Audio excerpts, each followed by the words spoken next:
Hi, good afternoon. This is Kyle Roadman again, giving an update here on the current ice storm and the effect that it's having on our distribution system here at EPUD. I've got our operations manager, Mark Raimer, with me to provide an update on exactly what the crews are doing out in the field. I just wanted to give a quick status update before that to kind of let you know where things stand after we went through last night and this morning. We are making progress. Our crews are out there rebuilding our main lines, and we've seen some restorations from that, and we hope to continue to do that over the next several days. I do think we have a couple things working against us that we're trying to manage. One of those is transmission service. So we take transmission service from multiple different providers across our district. We currently have 4 substations that are out of power. So those are down in Cottage Grove, Veneta, Coburg, and Marcola. 3 of them are through Bonneville Power, and one is through Pacificor. And I know they're working hard to reestablish service there, but unfortunately we can't heat anything back up until we get that transmission service back in order. And so we're hoping that happens soon, but that's one thing that's been a little frustrating the last couple of days. The second major factor that's, I think, working against us is this storm is unfortunately hanging around. We're seeing continued, trees fall down, tree limbs come down. A lot of our poles and wire are falling over because of the ice. In fact, last night we had a major damage down on Delight Valley Road because we had about half a dozen transmission poles fall over.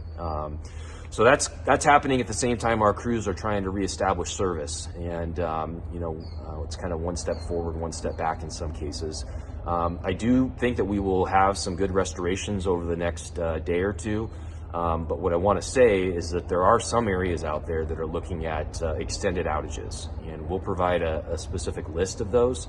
But there are parts of our territory that unfortunately are still impassable, that have just extensive damage that we can't even get into at this point. And so there are areas I think that should plan on at least a week, if not more, of outages from this event. And again, we'll provide that information to you so you can make preparations. I realize that's extremely frustrating. I realize that's exactly the opposite message you want to hear today, but we want to be upfront that this event is turning into a very, very major situation for us. We're on it. We're pulling a lot of crews in, but there's only so much we can do when we don't have transmission and when we have areas of our district that we just can't get into. So I'm going to let Mark talk about the crews, but if you have specific questions about areas that are going to be facing those extended outages, please do contact us. We'll provide as much information as we can.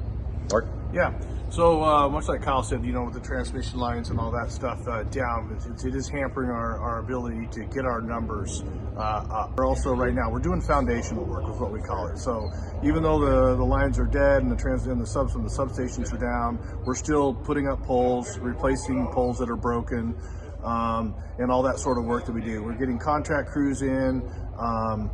That's been a battle too with the inclement weather. We've had some trying to get up here for 9 hours on I-5 North. So anyway, I know it seems like we're not gaining on it. We always win these battles. We're going to win this one.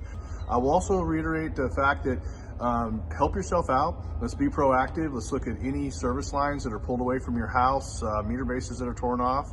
Let's get your electricians out there looking at it. Contact us. Let us get our servicemen out there or somebody out there to cut it in the clear, roll it back, so your electrician can make repairs. Other than that, we'll keep you guys informed of what's going on. Just know that the EPUD team is doing their very best.